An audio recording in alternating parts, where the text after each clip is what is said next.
Bismillahirrahmanirrahim. Assalamualaikum warahmatullahi wabarakatuh. Alhamdulillahirobbilalamin. Kembali lagi bersama Bapak di sini. Pada kesempatan kali ini kita masih membahas tentang tema 1, selamatkan makhluk hidup. Masih semangat semua ya? Harus tetap semangat. Baik, kita akan membahas muatan IPA, yaitu tentang perkembangbiakan generatif pada tumbuhan. Apa manfaat tumbuhan bagi kehidupan? Peranan tumbuhan bagi makhluk hidup yang pertama yaitu sebagai sumber energi. Yang kedua, sumber vitamin untuk menjaga kesehatan tubuh. Biasanya terdapat pada buah dan sayuran. Yang ketiga, sumber oksigen untuk bernapas. Yang keempat, pengikat air tanah. Dan yang kelima, peneduh dan memperindah kehidupan di bumi. Apa yang terjadi jika tidak ada tumbuhan? Yang tahu? Ya, pastinya manusia dan hewan tidak akan memiliki sumber makanan. Selanjutnya, bumi akan gersang sehingga kehidupan di bumi ini akan berakhir. Ya. Baik, salah satu ciri makhluk hidup yang akan kita bahas kali ini adalah berkembang biak. Apa tujuan makhluk hidup berkembang biak? Dan bisa? Ya, makhluk hidup berkembang biak bertujuan untuk mempertahankan jenisnya agar tidak punah. Kali ini kita akan membahas perkembangbiakan pada tumbuhan. Perkembangbiakan pada tumbuhan itu dibagi menjadi dua. Yang pertama perkembangbiakan generatif dan yang kedua perkembangbiakan vegetatif. Ya, apa yang dimaksudkan perkembangbiakan generatif? Perkembangbiakan generatif adalah perkembangbiakan secara kawin. Salah satu jenis tumbuhan yang berkembang biak dengan cara ini adalah tumbuhan yang berbiji. Alat perkembangbiakannya adalah bunga. Nah, alat perkembangbiakannya adalah bunga, kita akan bahas dulu tentang bunga. Ya, perhatikan gambar bagian bunga berikut ini. Ada 5 bagian utama. Yang pertama mahkota, benang sari, kemudian ada kepala putih, lalu ada tangkai bunga dan ada kelopak. Ya. Mahkota berfungsi untuk menarik serangga, sedangkan benang sari berfungsi sebagai alat kelamin jantan.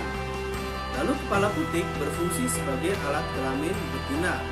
Tangkai berfungsi melekatkan bunga pada pohon, dan yang terakhir kelopak berfungsi melindungi bunga saat masih kuncup.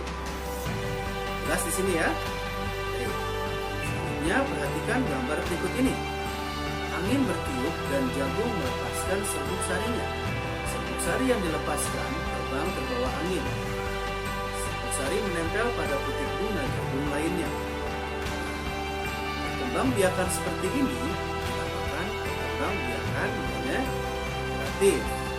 Nah, selanjutnya, bagaimana proses perkembangbiakan generatif?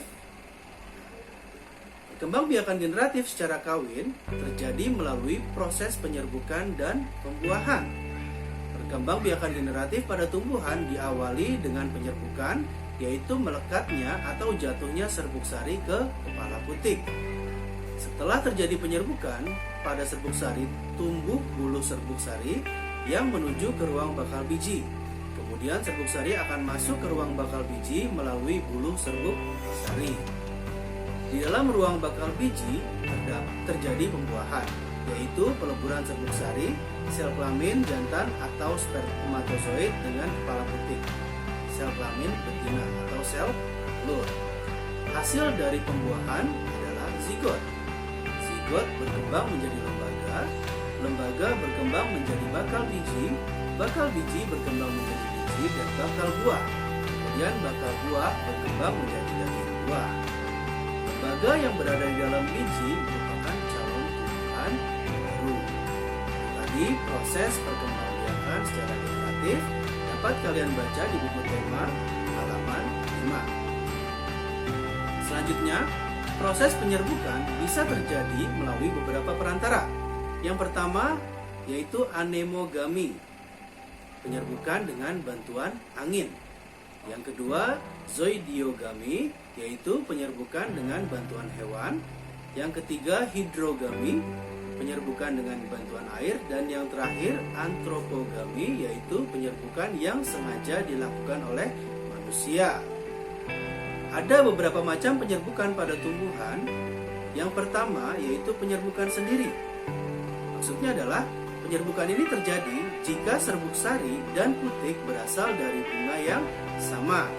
Contoh penyerbukan sendiri ada pada tanaman mangga dan jambu. Selanjutnya penyerbukan tetangga, yaitu penyerbukan yang terjadi jika serbuk sari terbang ke putik bunga yang berbeda tetapi masih dalam satu pohon. Contohnya tadi ya, jagung, padi, dan kelapa. Yang ketiga penyerbukan silang, yaitu penyerbukan yang terjadi jika serbuk sari hinggap ke putik bunga di pohon lain yang masih sejenis. Contohnya hijau, kamboja, dan pinus. Yang terakhir yaitu penyerbukan bastar, yaitu penyerbukan yang terjadi jika serbuk sari jatuh di putik bunga lain dan tumbuhan yang berbeda jenis tetapi masih memiliki kekerabatan yang sama atau kekerabatan yang dekat. Contohnya pada jambu batu merah dan jambu batu putih. Sampai sini jelas? Oke, lanjutkan ya. Pertanyaan, menurutmu apa manfaat perkembangbiakan generatif? Ada bisa menjawab? Sini saya akan jelaskan manfaat perkembangbiakan generatif. Yang pertama yaitu dapat melakukan pengembangan varietas tanaman baru dengan penyilangan. Yang kedua, menghasilkan bibit yang memiliki akar dan batang yang kuat. Yang ketiga, melestarikan keanekaragaman hayati. Dan yang keempat, menghasilkan tanaman yang lebih lama. Demikian tadi penjelasan tentang perkembangbiakan generatif pada tumbuhan. Mudah-mudahan dapat dipahami ya. Sekian dari Bapak, terima kasih sudah menonton video ini. Wabillahi taufiq wal hidayah. Wassalamualaikum warahmatullahi wabarakatuh.